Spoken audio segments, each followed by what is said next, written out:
अस्सलामुअलैकुम। ये मेरे बहन भाई, आप सब के लिए ये मेरा एक अहम पैगाम है कि आपने ये सुनकर इस पर अमल भी करना है। सब बोलें इंशाअल्लाह इंशाअल्लाह। बाप की अज़मत का अहम वाक़या।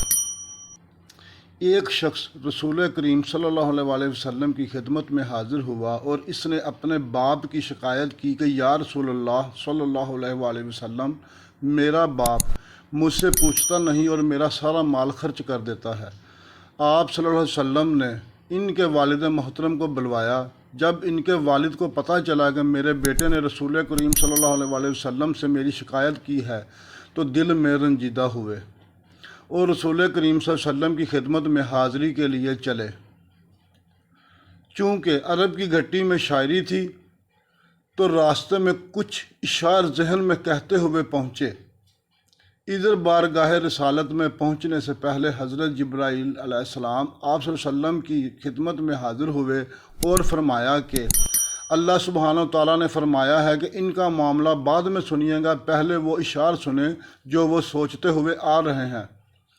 जब वो हाज़िर हुए तो आप करीम सल्लल्लाहु अलैहि वसल्लम ने फरमाया कि आपका मसला बाद में सुना जाएगा, पहले वो इशार सुनाइए जो आप सोचते हुए आए हैं। वो मुखलिस सहाबी थे। ये सुनकर वो रोने लगे कि जो इशार अभी मेरी ज़बान से अदा भी नहीं हुए, मेरे अपने कानों ने अभी तक नहीं सुने, आपके रब ने वो भी सुन लिए और आप सल्लल्लाहु अलैहि वसल्लम को बता भी दिया। आप करीम सल्लल्लाहु अलैहि वसल्लम ने फरमाया कि वो क्या इशार थे, हमें सुनाएं। इन सहाबी ने इशार पढ़ना शुरू किए।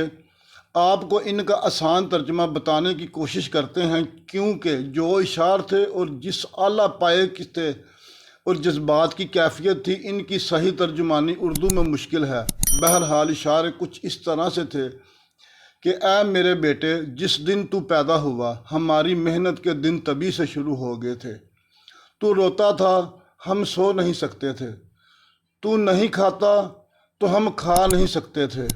तू बीमार हो जाता, तुझे लिए लिए कभी किसी तबीब के पास इलाज मुआवजे के लिए मारे मारे फिरते थे कि कहीं तुझे कुछ हो ना जाए, कहीं मर ना जाए। हालांकि मौत अलग चीज़ है और बीमारी अलग चीज़ है। फिर तुझे गर्मी से बचाने के लिए मैं दिन रात काम करता रहा कि मेरे बेटे को ठंडी छाँव मिल जाए।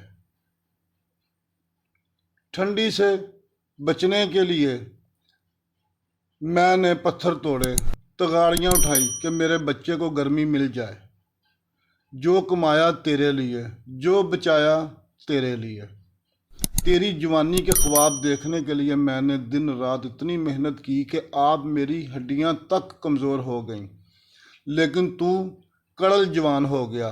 फिर मुझ पर ख़ज़ां ने डेरे डाल लिए, लेकिन तुझ पर बहार आ गई। मैं झुक गया, तू सीधा हो गया। अब मेरी ख्वाहिश और मेरी उम्मीद पूरी हुई कि अब तू हरा भरा हो गया है। चल अब ज़िंदगी की आखिरी सांसें तेरी छाँव में बैठ कर गुजारूँगा।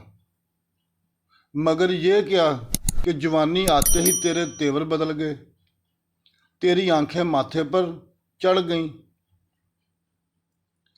तू ऐसे बात करता है कि जैसे मेरा सीना फाड़ कर रख देना चाहता है। तू ऐसे बात करता है कि कोई ग़ुलाम से भी ऐसे नहीं करता। फिर मैंने अपनी सारी ज़िंदगी की मेहनत को झुठला दिया कि मैं तेरा बाप नहीं, नौकर हूँ। नौकर को भी कोई एक वक्त की रोटी दे ही देता है। तू तो नौकर समझ कर ही मुझे रोटी दे दिया कर। ये इशार सुनते सुनते इनकी नज़र अल्लाह के रसूल करीम वसल्लम के चेहरे मुबारक पर पड़ी तो देखा कि आप सल्लल्लाहु अलैहि वसल्लम इतना रोए कि आप सल्लल्लाहु अलैहि वसल्लम की दाढ़ी मुबारक तो तर हो गई। आप सल्लल्लाहु अलैहि वसल्लम जलाल में अपनी जगह से उठे और बेटे को फरमाया कि अंतो मालिक लब्बैक, तू और तेरा सब कुछ तेरे बाप का है। तू और तेरा सब कुछ तेरे बाप का है। तू और तेरा सब कुछ तेरे बाप का है। इसलिए मेरे प्यारे भाइयों, बच्चों, बहनों, अपने वालिदैन की इज़्ज़त करो, उनकी ख्वाहिशात पूरी करो और उनका एहतराम करो। अगर ये वीडियो अच्छी लगी हो तो मेरा चैनल सब्सक्राइब करें। Thank you. हाजी नदीम।